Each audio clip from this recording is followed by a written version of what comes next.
victory. Forward, forward, backward. In the struggle, there is victory.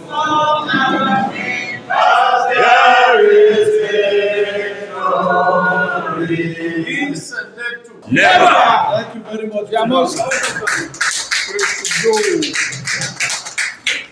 me try to appreciate all of you that are here and Go close to also to encourage you, because once people are determined, then certainly there is no hindrance to whatever level they can reach. We are aware of your predicament, and that is why the National Executive Council, comprising all our 49 affiliate unions, had to take a decision to come down here to Kaduna and declare a 5-day industrial action in the first instance.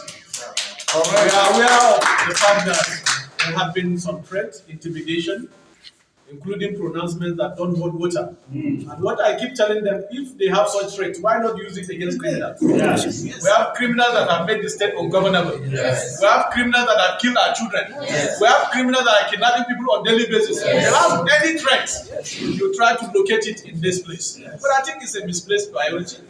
We cannot be threatened as citizens, because the fundamental laws of Nigeria, the African Charter for Human and People Rights, the UN Charter for Human and People Rights, allow people to assemble freely and protest.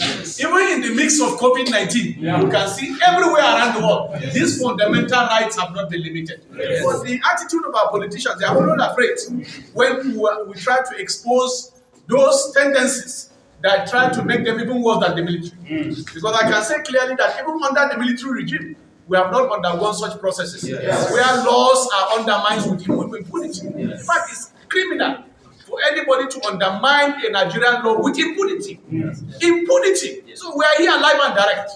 And that's why I thought it's important I come here. He claimed he has not sacked workers, those workers will be here. Even the teachers that he has sacked, he has not paid, let them be here.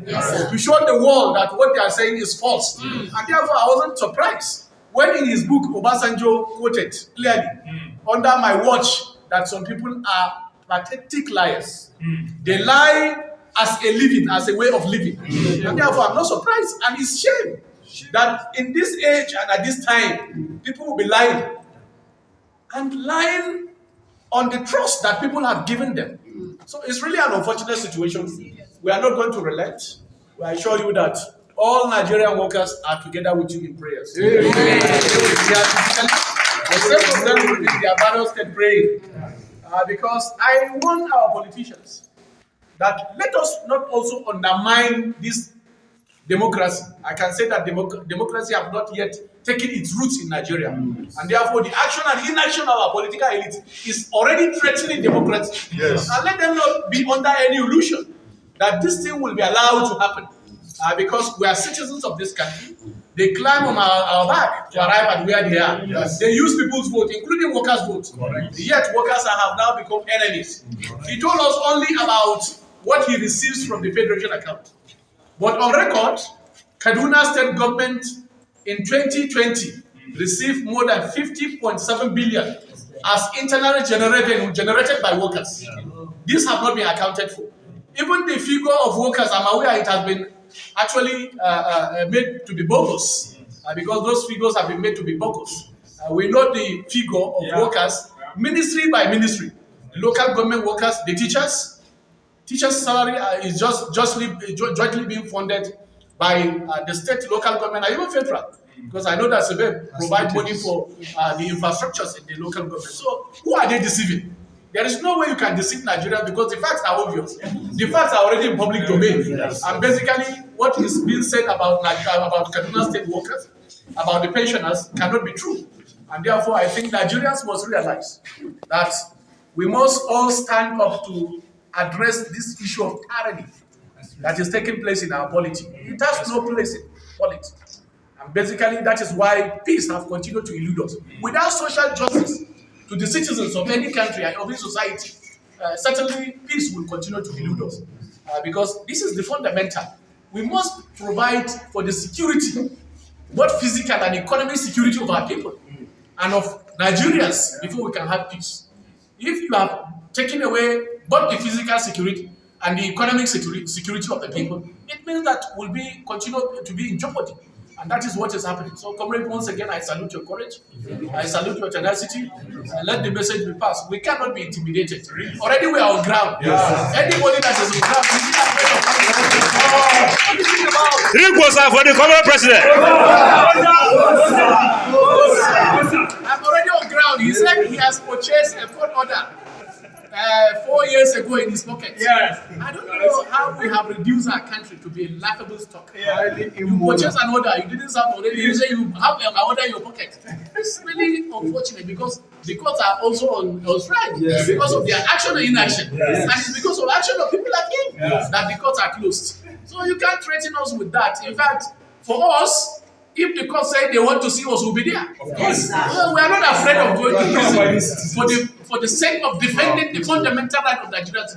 That is what unions are made for. And therefore, we cannot be intimidated, we cannot be treated. And let them not also forget, as Hitler said, whatever has a beginning, but he said the beginning must come before the end. We must realize all of this, and all of us know the trend of Hitler. He was the architect of the World War. But at the end of the day, when he realized the wrongs he had done, he said, for every beginning there will be an end. So let our politicians also remember that for every beginning there must be an end. So basically, it's for us to build a better society. Not a society that had a class of less than 10% that are actually exploiting the 90% and they expect to have peace. I keep saying, let them not think that even the armed forces that is today protecting all of us, time will reach that even the armed forces will also revolt. Because we cannot create an insecurity situation and then bring them in and then without also proper funding and then ask them to be killing citizens. No, certainly. Those are citizens of Nigeria. Let's address the core issues that brought about the insecurity, that brought about both physical and economic insecurity. And these things can be addressed. You cannot use chaotic forces against citizens of the country and think that things will go well. So once again, comrade, I thank you very much. We'll be here with you. We are aware thousands of workers have been laid off, and they have claimed that workers have not been laid off. We have the letters. Many of you have sent the letters to our various platform mediums. We have seen it, and that's why we are here. So our leadership will be here in full force. We'll stand by you. Comrade, come shine.